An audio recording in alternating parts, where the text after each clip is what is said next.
Сәлем достар, сәлем. Бүгінгі эфирімізді де сөз қазақтың сөзін талдауға. Бүгінгі эфирімізді қыз бала. Ол қалай келін болады, келіншек болады, әйел болады, қатын болады, шеше болады. Сол туралы айтып өтейік. Сол сөздерді келін деп атаған не үшін, әйел деп атағаны не үшін, қыз деген, неге қыз деген сөз болды? Басынан қазақ халқы неге қыз деп атады, неге қатын деп атады? Соның мәнін бүгін түсіндіріп көрейік. Сол сөздердің мәнін білу арқылы ешқайда табылмайтын терең халық даналығын түсіне бастаймыз. Сонымен міне қыз бала, қыз. Қыздан кейін біз келін боламыз. Алла бұйыртса келін. Қыздың арманы кету. Келіннен кейін бұйырса келіншек боламыз. Бұйырса келіншек, одан кейін әйел бір қолымен әлемді, бір қолымен бесікті тербетеді дейді. Қатын болуға тырысу керек. Біз қатын деп сөз айтып жатқан кезде көбіміз мәнін түсінбегеннен кейін ол сөз бізді шошытады. Негізі қатын сөз қазақтан шыққан ғой. Ең соңында шеше. Міне, қай жерде екеніңе қарама, қайда болатыныңды көз алдыңа елестет деген осы болады. Қыз кезіңнен сен осы өмірге келгенде Алланың міндетін орындайын десем, осы сөздердің негізі неге байланысты? Оның міндеті бұл өмірдегі не? Деген талдау арқылы халық даналығына ие боламыз, тереңнен түсіне бастаймыз. Қыз деген кім? Қ деген әріп Құдайымның адамын қыз дейді. Қыз деген Құдайдың адамы. Деген ол қуат, қызға қуат берген, энергия берген. Қыз балаға энергия берген. Деген шектеуі бар деген сөз. Шектеуі бар. Енді бүйтіп қарасақ, қыз жат елге дейді. Жат елге арнайды. Қыз аманат дейді. Аманат. Бағып, қағып, ол қыздың арманы кету. Басқа әулетке дайындап береміз. Міне, 40 үйден шектеу жүріп жатады. Жаңа қуаты шектеуі бар деген қызға 40 үйден тыю. Міне, 40 үйден тыю. Қыз жіктеуі осындай болады. Қыздан кейін біз келінді жіктеп көрейік. Келін. Неге келін деп атаған? К деген кісі деген сөзді білдіреді. К деген кісі деген. Деген алдыңғы эфирларда айттық, көп деген мағынаны білдіреді. Көп деген мағынаны білдіреді. Деген тоже алдыңғы эфирларда айтады. Көп өзгеру. Көп өзгеріс әкелетін адам өзгеріс. Келін. Деген өмірдің мәні. Деген әріп қазақта өмірдің мәні дегенді білдіреді. Келін. Деген міне өмір осы, өмір мынау дегенді білдіреді. Мынау осы дегенді білдіреді. Міне. Келін деген сөздің келін кісі көп өзгеріс алып келетін адам. Өмірдің мәні, міне, өмірдің мәні сенің келін болуыңда.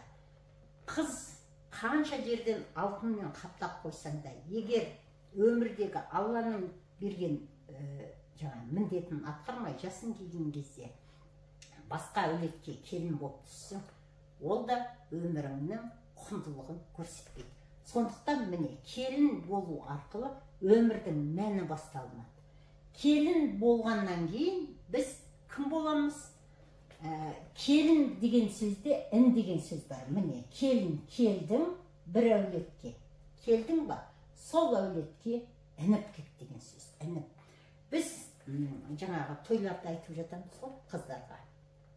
Тастай батып, судай сіңіп кетті. Негізі міне қайдан келгенін көріп отырсыз. Келін болдыңыз ба? Сол елге келіп сатылып кету керек. Ініне кіріп кету керек. Ініне кіріп кетіп, кейіннен біз қандай статусқа ие боламыз? келіншек. Келінді түсіндік, енді шек деген сөзді талдайық. Шек, шекара. Шек, шекара. Міне, өз шекарасын бекітеді. Баламның кіндік қаны тамған жер. Ол менің шекарам дейді.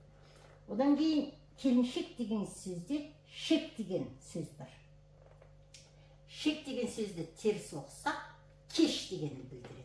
Кеш деген, егер келген еліңде кемшілігі болса, сен ол кемшілігін кешір, қабылда деген сөзді білдіреді. Қабылда, кешірген кезде ғана сен сол әулетке тастай батып, судай сіңесін дегенді білдіреді.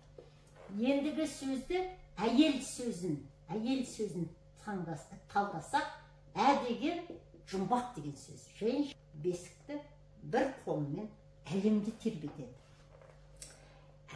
Жақсы әйел дейді, жаман еркекті адам қылыпты дейді.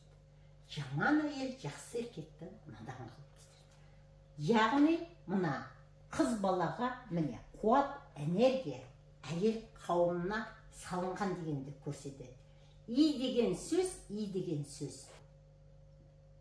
біріктіру. Біріктіреді, әйел адам біріктіреді.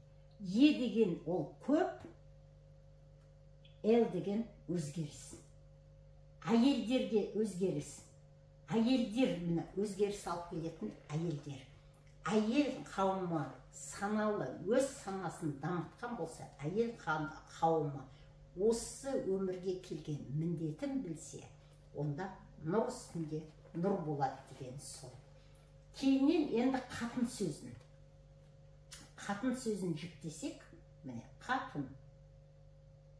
Қ деген құдайымның адамы, ат деген бар. Ат деген ол еркіндік. Ат деген еркіндік, азаттық. Еркіндік, азаттық. Азат. Еркіндік, азаттық деп айтайық.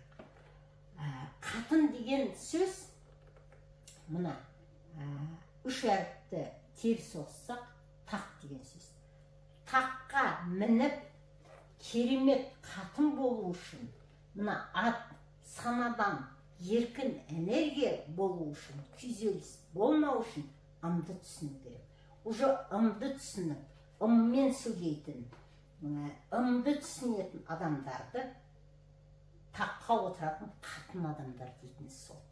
Қатын. Мұнда да деген энергия өмір осы.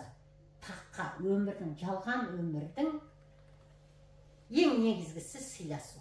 Сыйласу қатындар арқылы келеді. Еркін энергия. Қатын болу үшін сен ымды түсінуің керек. Сол кезде сенің санаңнан еркін энергия өтеді. Енді шешей сөзі. Ш деген ол туылу. Жаңа тұлға ретінде туылу. Шешей болу үшін адамның алдындағы басты міндеті өз санасын дамыту. Шешей болу үшін ол алу ғана емес, прикрытие болып бәріне беру. Бүкіл шешей деген жерде көп. Бүкіл ауылды бір паналатып, ауылды ешкімді бөлмей біріктіріп отыратын шешей. Екі рет туылу, екі рет. Бүйтіп қарап тұрсақ, бәріміз жастық, кәрілік екі түрлі болып келеді. Біреуі бықсып жатқан от сияқты, біреуі ашылмаған кітап сияқты дейміз. Бықсып жатқан от сияқты дегеніміз, егер санамызды дамытпасақ, екі адам бір-біріне робот аламын деп қана болсақ, күйзелісте болады, доқ болады. Өз моралімен, өз адамгершілігінен кете алмасаң, оның соңын ауру болады. Сондықтан өмірдің соңы жаңағы тұтап жатқан от сияқты бықсып, басың ауырып, балтырың сыздап, бүкіл әулетіне кәрілік келді деп ауруымен мазаңды бермейсің. Егер бүгінгі күні соңғы нәтижені көзге елестетіп, менің де уақытым келеді, мен де сол әулеттің қариясы боламын десеңіздер, бүгінгі күннен сананы дамыту керек. бірінші адамның алдындағы міндеті өз санасын дамытып, қалған бәрі екінші орында болады. Егер шешей болған болсаңыз, туылу, мына даму арқылы сіз уже өмірдің барлық, жалған өмірдің ең құндылығы сыйласу болғандықтан, сыйласу бүкіл ауылды біріктіретін болады. Кемел тұлға болады. Көп адамдарды барлығы не? Екі рет шешей. И деген жаңа не дедік? Біріктіру деген сөз. Бүкіл ауылды біріктіретін кемел тұлға болады. Сондай тұлға болуға біз бәріміз тырысуымыз керек. Ол үшін бүгінгі күннен көз алдыларыңызға елестетіп, мен ертең кім боламын деген сұраққа жауап берейік. Бүгінгі эфирімізді осымен аяқтайық. Сау, саламатта, келесі эфирде аман есен жеткізуді Алла тағаламыз нәсіп етсін деп қоштасамын.